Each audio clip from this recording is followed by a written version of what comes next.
står här med den stora legendaren Forrest Griffin som tog UFC till en ny nivå när han gick finalen i The Ultimate Fighter 1 mot Steven Bonner. Och han har nu visat oss runt här i UFC Performance Institute som är en imponerande byggnad för att höja nivån på precis allting.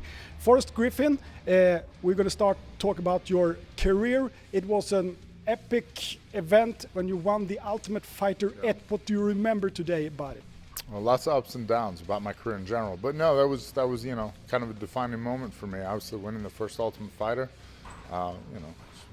probably one of my biggest moments in the sport, probably my biggest. You have also been the light heavyweight champion of the world in the UFC. Do you rank that higher than the first win in the Ultimate Fighter? No, probably the second most important thing in my career would be the winning the belt. First one, kind of like, man, that's when I knew I didn't have to get a day job anymore and I could concentrate all my efforts just on being the best fighter I could be. And what are you doing nowadays? So I help manage this institute. So my title is athlete development at the UFC Performance Institute, but what I do day to day is I try to make this place work for athletes and kind of stress test it and make sure that the athletes can get the most out of all the services we provide. And we're going to change the subject, go to Sweden that has had a lot of UFC events. 5, you have been there. What do you think about Sweden? A couple times. I actually love it. I was there in the summer, so it was great. I don't know. I don't look very Swedish, I wouldn't think, but people kept walking up to me and just speaking Swedish. Like every time I'd order food or something, they'd say something in Swedish, and I'd be like, no, English, American. I don't. They'd be like, oh, okay, and start speaking English. But yeah, so maybe I look more Swedish than I think. I don't know. Probably. And the most famous MMA star in Sweden is in the same division as you, Alexander Gustafsson. I'm out of that division. I want no part. I sparred with him years ago, and I didn't even know who he was, and I thought I must be a kickboxer. And I was like, oh, this guy's good. He can wrestle, he can box. I worked out with him in 2011 or 12, and I was like, who is this kid? He's going to be good. What do you think about him today? I mean, obviously he's got a world of potential. I think he's just struggled with some back injuries, right? He's been injured. Yeah, shoulder. Shoulder. Oh, cry me a river. That's what ended my career too, is the shoulder.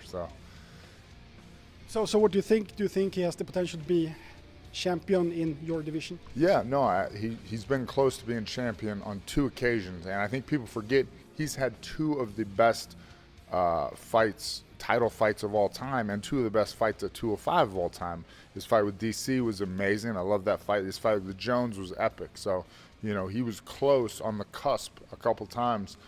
It's really just a matter of, I think, for him getting healthy before he gets older.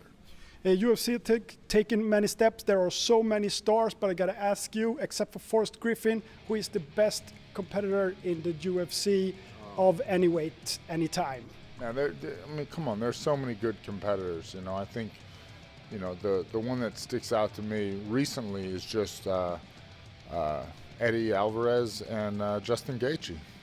That was just an amazing fight, and you talk about guys like, leaving nothing, leaving it all in the octagon, or holding nothing back. It was an amazing fight, and those guys really impressed me. So, I'm not worried about the future of MMA and the toughness of these guys. It's so impressive to me every day. I've actually done that sort of thing, and I can't even imagine doing it again. I'm like, oh my gosh, how are they even doing that? So last question, you're working here and seeing great fighters all the time.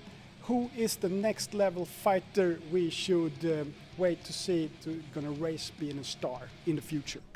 Well, they had a kid, I want to say something Davis on Fight Pass, and the other guy would be, and granted, I've only watched mostly his kickboxing fights, but Israel Alessandro could be something.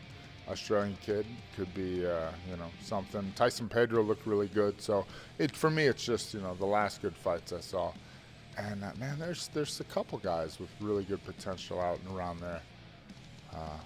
Can't think of them offhand, but there's a ton of guys that I see with loads of potential. I think Yair Rodriguez is still a guy who we've seen glimpses of how good he could be, but we've never consistently seen how good he could be for a sustained time. Okay, thank you very much for your time and the interview. Hey, thank you guys.